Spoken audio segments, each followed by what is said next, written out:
სანამ მას გააკეთებდა განაცხადს პოლიტიკაში მოსვლაზე, მე ვიყავი მაგის მშობლიურ სოფელში. ვიყავი საჩხერის რაიონის სხვა სოფლებში, სადაც ვნახე მართლა აღშენებლობა, ვნახე გაყვანილი გზები, ვნახე გაყვანილი გაზი, ვნახე რომ მოსახლეობას სახლებს უღრმავდებდნენ და სულ ყველას ეს ადამიანები უმადლიდნენ ბიძინა ივანიშვილს. გეგონათ რომ ეს მოდელი გავრცელდებოდა მთელ საქართველოზე, ხო? უფრო კონკრეტულად გეტყვით.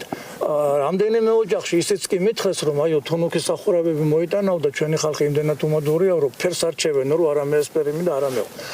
აი რა მეგონა ზუსტად მეგონა რომ ეხლა ახან ამ კაცმა ეს თავისოფელი ასე განავითარა ახან რაიონში ასეთი რაღაც აღშენებლობა მოხდა ალბათ ეს გააკეთა მოდელის სახით და მთელი ეს მოდელი გადავიდოდა საქართველოს მასშტაბით და ხალხი ამოისუნთქებდა და ხალხი ბედნიერი იქნება გეფიცებით შვილებს გეფიცებით მე ნამდვილად ძალიან ღრმად ტრიუკი აღმოჩნდა ეს რა მივიღეთ სინამდვილეში სინამდვილეში მივიღეთ ქაოსი განუვითარებლობა, აი ახლა 53 ოჯახი ცხოვრობს ამ უბანში, ერთ ოჯახს ვერ დამისახელებთ, ვერ ნახავთ, სადაც რაიმე სიკეთე, რომელიმე ოჯახმა რაიმე სიკეთე მიიღო ამ 12-13 წლის განმავლობაში. აბსოლუტურად ყოველი აღმოჩნდა მისი დაპირებები, აბსოლუტურად უსამართლობამ დაისადგურა. თქვენთან ინტერვიუს ჩასაწერად მოვედით და პოლიციელები მანქანებით დგან ამ ქუჩაში, გამოჩნდა.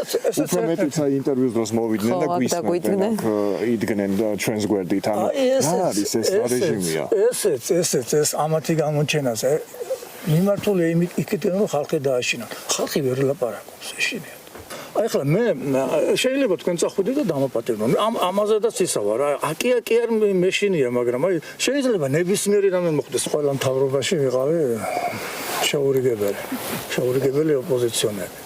როცა მიშას დროს აქ პირაობით ბაზრობა ხოლმე და გავდიოდი სოფლის ცენტრში და მეგობრებს ხვდებოდი და საუბრობდით.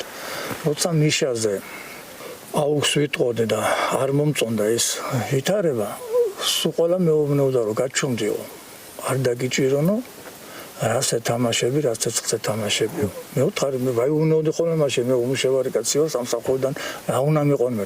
შენ თუ არა შენ შვილებს, შენ ცოლს, შენ იმას ხომშავდნენ კაცები. აი ახლა ციგნებს მეუბნებიან. აი თქვენ გააშენეთ ვენახი საოკუპაციო ხასთან. ეს არის რაღაცა საპროტესტო მანიფესტია თქვენი მხრიდან. ხელისუფლების მხრიდან გააქვთ რამე ხელშეწყობა? რატომ გეცინა? გეტყვით რატომ ეცინება? ეს იყო გარკვეული ჯიბრი, ჩემი ჯერი სადმი რომ ეს ფართობი იყო იმ საოკუპაციო ზოლთან ახლოს. და მე მიზნის აღსრულება იმისათვის რომ ქართველი კაცი ყოველად წარმოუდგენელია ვენახის ვაზის გარეშე და ეს ჩემ ბავშვობიდან მქონდა ეს სურვილი, იმიტომ რომ პაპა ჩემი კარგი მევენახე იყო. 3 წლის განმავლობაში მხოლოდ მე საკუთარი ხელით მოხს გაშენებული. აქ არის დაახლოებით 2500-დან 2800 ძირამდე ვაზი. საქართველოში არის ასეთი ჩემთვის უკვე გაურკვეველი ორგანიზაცია აწარმოეს საქართველო, რომელიც თითქოს მოწოდებულია იმისათვის, რომ ფერმერებს და ადგილობრივ წარმოებას შეუწყოს. არ დაგეხმარეთ არაფერში? 7 პროექტი მაქვს წარდგენილი, 7 პროექტი. გასარწყავებაზე, ვენახის გაფართოებაზე, ღვინის ჩამოსასხმელი ხაზის შეძენაზე, მერე ბოლოს მქონდა ჩირის საშუალებით დანადგარების შეძენაზე. არ არსებობს არანაირი დარგი, რომ მე პროექტი არ შემედგინა და ყველაფერზე ეს უარი მივიღე.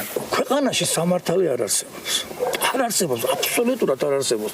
ქვეყნის უბედურების თავარი ამოსავალი წერტილი არის ორი რამ. ჩემი აზრით, რა თქმა უნდა, ეს არის უსამართლობა, აბსოლუტური უსამართლობა ყველა დარგში.